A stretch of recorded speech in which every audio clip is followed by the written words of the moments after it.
Al-Imam Al-Bukhari adalah seorang imam yang sangat masyhur dalam dunia hadis. Beliau memiliki kunyah Abu Abdillah, dan nama beliau adalah Muhammad ibn Ismail ibn Ibrahim, atau dikenal dengan Al-Imam Al-Bukhari. Lahir pada tahun 194 Hijriah di sebuah tempat namanya Bukhara di Khurasan, yang dikenal dengan pecahan Soviet hari ini, dan wafat pada tahun 226 Hijriah di Samarkand. Para ulama hadis banyak yang memberikan gelar kepada Imam Bukhari sebagai Amirul Mukminin fil Hadis, pemimpinnya kaum muslimin dalam bidang hadis.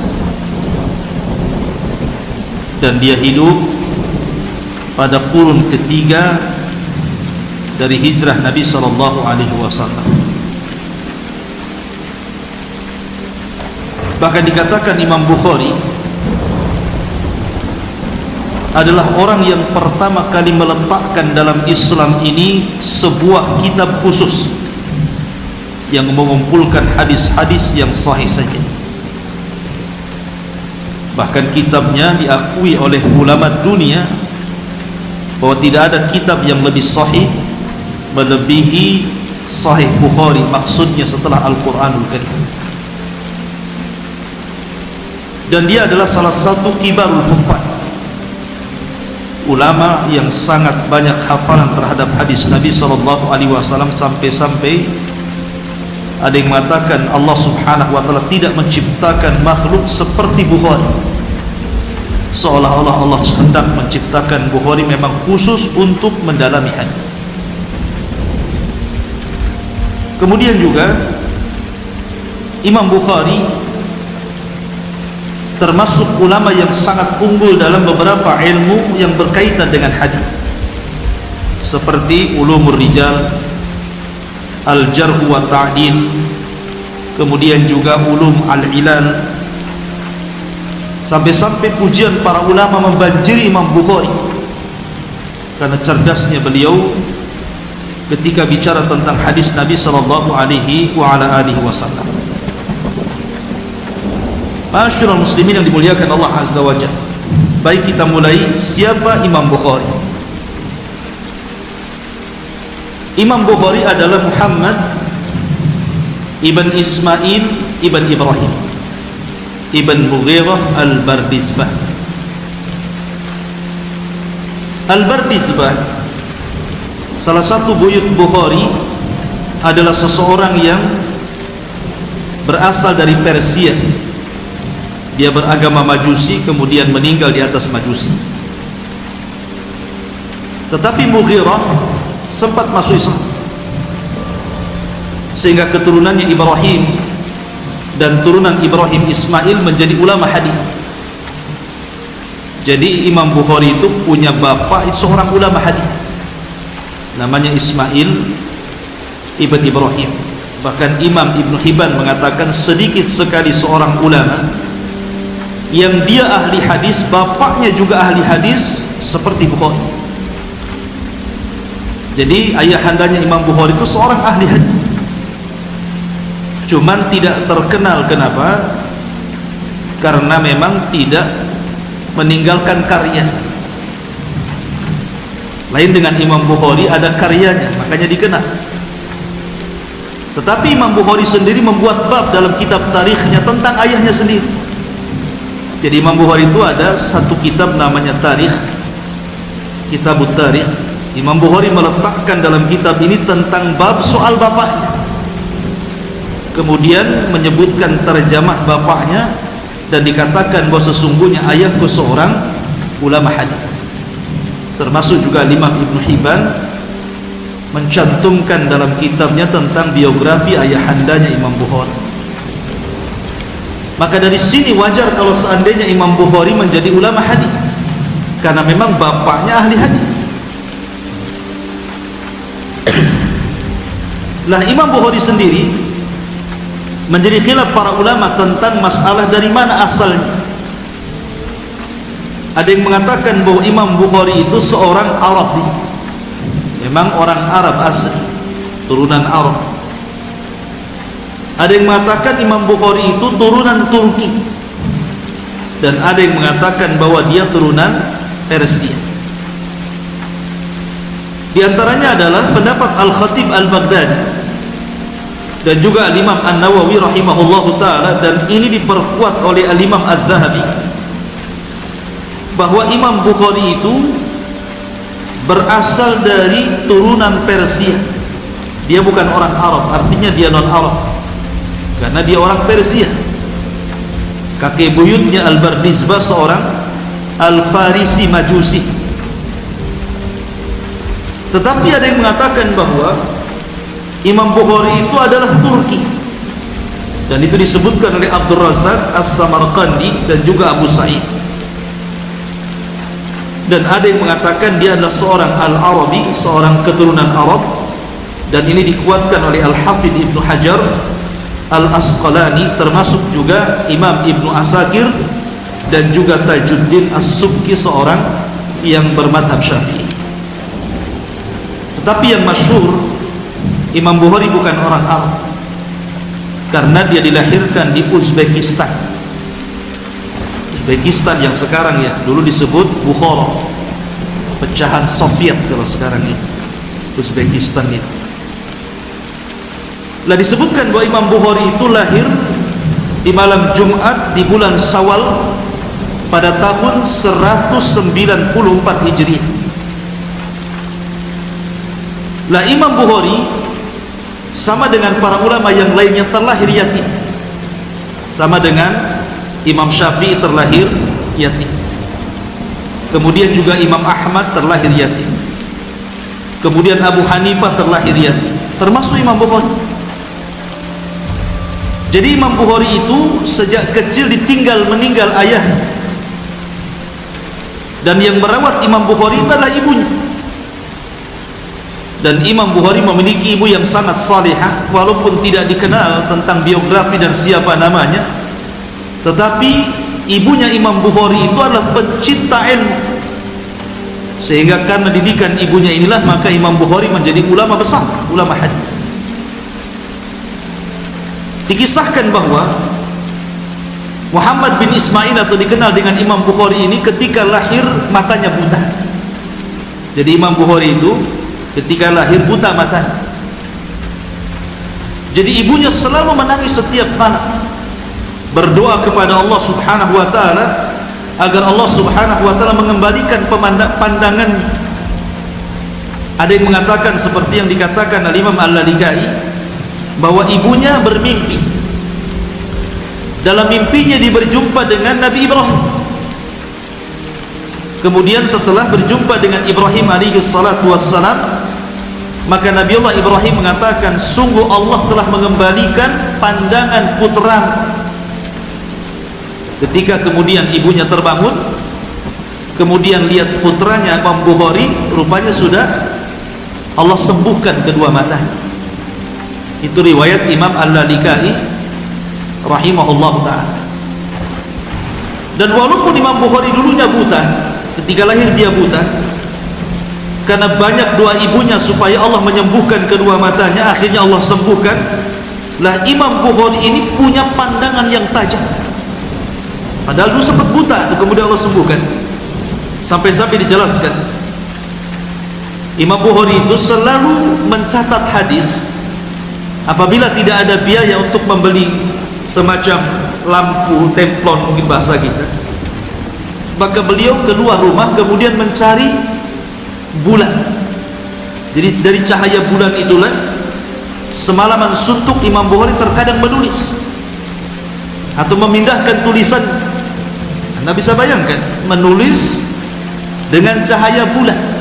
Nah, coba nanti mana kalau pas purnama antum bawa pulpen, bawa buku, di situ dekat kandang ayam, kemudian nulis, kira-kira bisa nggak? Nah Imam Bukhari bisa. menunjukkan bahwa dia punya pandangan yang tajam gitu ya. Hanya dengan cahaya bulan saja dia bisa menulis. Luar biasa Imam Bukhari. Padahal dulunya sempat buta, kepada Allah Subhanahu wa taala sembuhkan. Baik. Ada satu kisah yang menarik. Ketika ayahandanya menjelang wafatnya, ayahanda Imam Bukhari, Ismail ibn Ibrahim rahimahullahu taala. Jadi detik-detik wafatnya ayahanda Imam Bukhari ini, Ismail bin Ibrahim, didatangi seorang alim min ulama dan dikatakan, kaifa tuqbilu ala Allah, bagaimana anda akan menghadap kepada Allah Subhanahu wa taala saat detik sakaratul maut ini? Maka kata ayahandanya Imam Bukhari, apa katanya? Wallahi, demi Allah, inni la a'lamu min mali dirhaman min haramin wala dirhaman min syubhati. Kata ayahandanya Imam Bukhari, Ismail bin Ibrahim ini mengatakan, demi Allah, aku tidak pernah memasukkan dalam harta walaupun satu dirham dari yang haram ataupun satu dirham dari yang syubhat untuk memberi makan keluarga. Menunjukkan apa? Bahwa ayahandanya Imam Bukhari itu orangnya warok. Perkara syubhat saja tidak mau dimakan, apalagi yang haram. Makanya wajar kalau seandainya Imam Bukhari tumbuh menjadi seorang yang pakar dalam hafalan hadis, bahkan dikatakan Jabalul Hifad, gunungnya hafalan. Makanya Allah mengatakan dalam kisah Khidir dan Musa, ketika membenahi satu rumah yang akan roboh di perbatasan desa, maka Khidir kemudian mengatakan, wa kana abuhuma salihan, salihaini, mungkin bapaknya dulu adalah orang-orang saleh, maka Allah jaga anak. Ma'asyiral muslimin yang dimuliakan Allah Azza wa Jalla, lah Imam Bukhari ini memiliki kecerdasan luar biasa, karena sejak kecil Imam Bukhari itu sudah terlatih menghafal. Jadi di bawah usia 10 tahun Imam Bukhari itu sudah suka menghafal. Sampai-sampai kata Imam Bukhari, ulhimtul hifdha wa ana saghir, sesungguhnya saya diilhamkan untuk menjadi penghafal hadis sementara usia saya masih kecil. Bahkan yang luar biasa adalah dikisahkan oleh Sulaiman ibn Mujahid. Jadi Sulaiman ibn Mujahid ini ketika itu duduk dengan salah satu gurunya Imam Bukhari, namanya Muhammad ibn Salam al-Bikandi.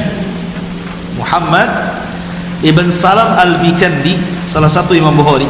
Dia bercerita, dan ingat ada sejarah ya, Muhammad ibn Salam al-Bikandi ini waktu dia belajar, jadi dia sedang mencatat apa yang disampaikan gurunya, habis tintanya. Sementara gurunya terus bicara haddatsana fulan, sementara tintanya sudah kering. Akhirnya dia berteriak, siapa yang menggantikan, siapa yang memberikan pinjam satu pena, maka kuhargai 1 dinar.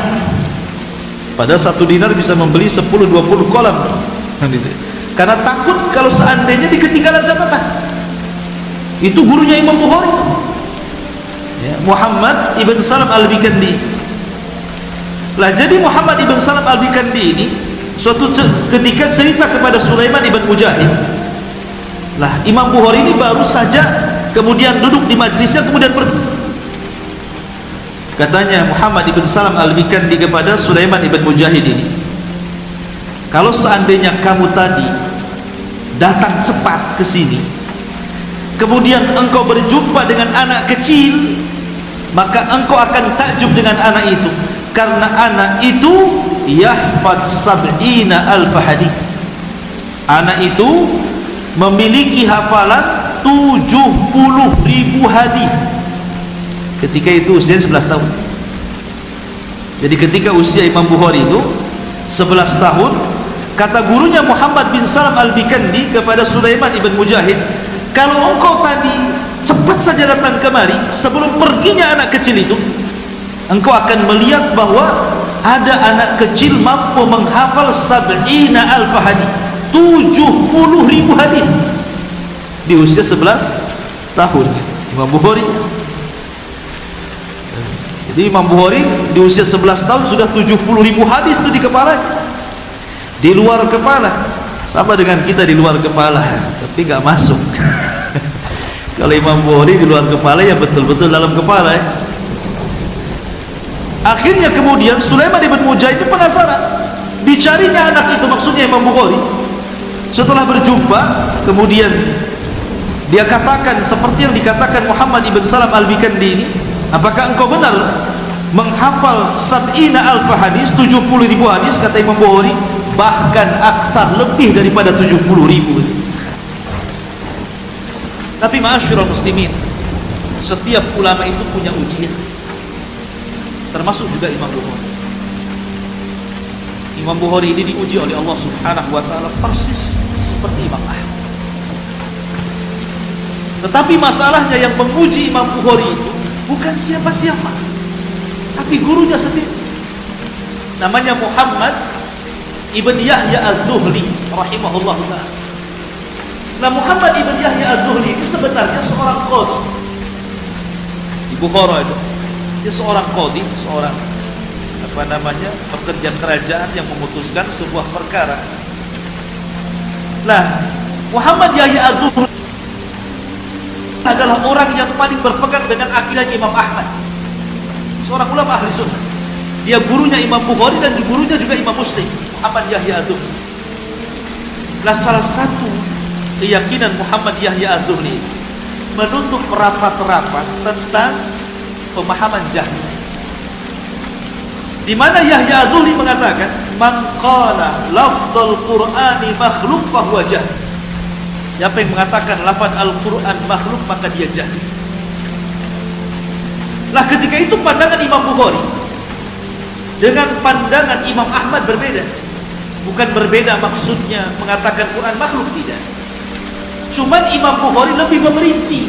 Kalau Imam Ahmad kan secara global. Kenapa? Wajar di zamannya, karena Imam Ahmad itu menghadapi orang-orang Mu'tazilah, menghadapi orang-orang Jahmiyah, sehingga Imam Ahmad sangat ketat tentang masalah Al-Quran itu. Makanya Imam Ahmad mengatakan dalam kitab Ushulus Sunnah, man qala lafdzul Qur'ani makhluk fa huwa jahl.